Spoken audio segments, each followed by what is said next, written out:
Съкровището на Осман паша. През втората половина на 19 век България била част от Османската империя.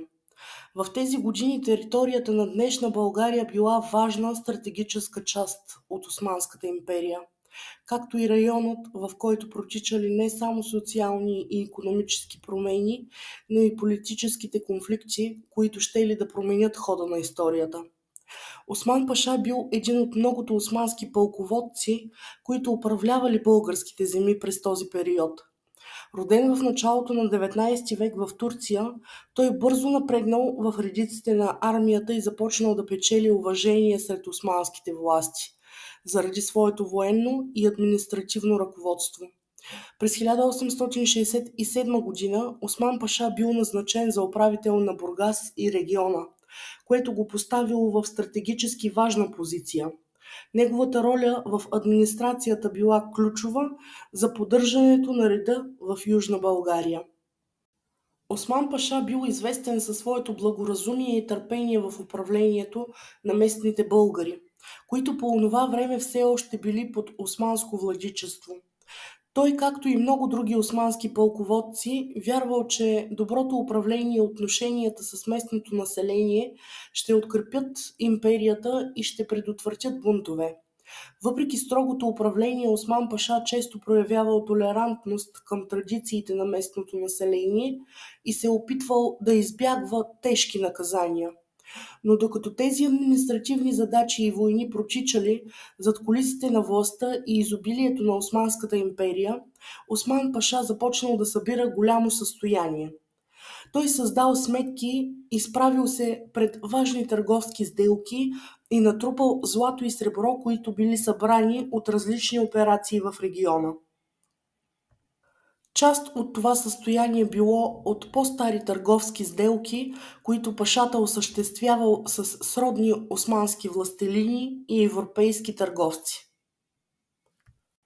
Едно от най-големите богатства, които Осман паша събрал, било злато и сребърни монети, но също така и ценни предмети като накити, скъпоценни камъни и исторически артефакти.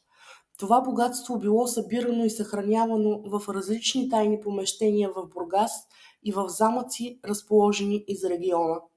Заради връзките си Осман паша бил склонен да съхранява част от съкровището в различни частни дворове и в съвършено непознати места, далеч от очите на народната власт и дори на други османски чиновници.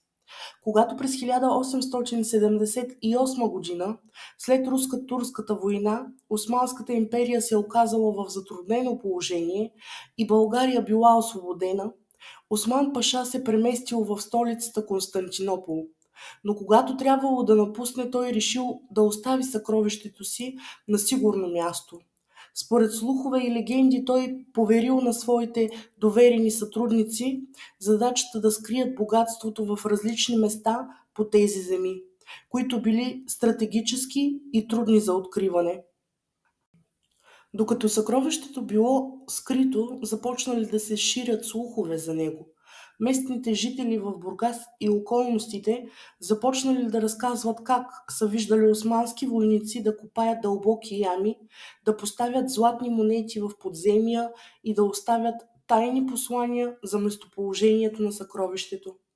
Едно от местата, за които се говори, било старото османско укрепление на Хисарлъка, близо до Бургас. Друга версия говори, че съкровището било заровено в околностите на Балкана като част от политическата стратегическа сигурност. Осман паша напуснал региона и българите започнали да търсят съкровището му. Появили се нови и нови слухове. Местните търсачи на съкровища обикаляли тези места в продължение на години, но все не успявали да открият нещо. През 1880-1890 години интересът към съкровището на Осман паша бил голям.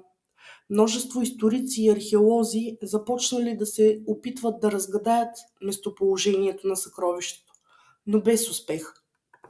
Единствено фактът, че съкровището на Осман паша било свързано с таинствени и забулени в мистерия места, добавило нови и нови измерения към този мит. След Осман паша не се знае със сигурност какво е станало със съкровището. Някои историци твърдят, че съкровището било конфискувано от османската власт поради политическите промени в Константинопол след загубата на българските земи от османците. Други твърдят, че част от съкровището било разграбено от местните жители след изтеглянето на османските войски от региона. Въпреки че съкровището на Осман паша не е открито и до днес, историята за него продължава да бъде част от народната митология в региона. Съществуват различни теории и изследвания относно това дали някъде по тези земи може да се намери богатството на Осман паша. Но до този момент то си остава само част от историческата мистерия на България. Историята за съкровището му все още живее в разказите на местните и в търсенията на археолозите и любителите на таинствени съкровища.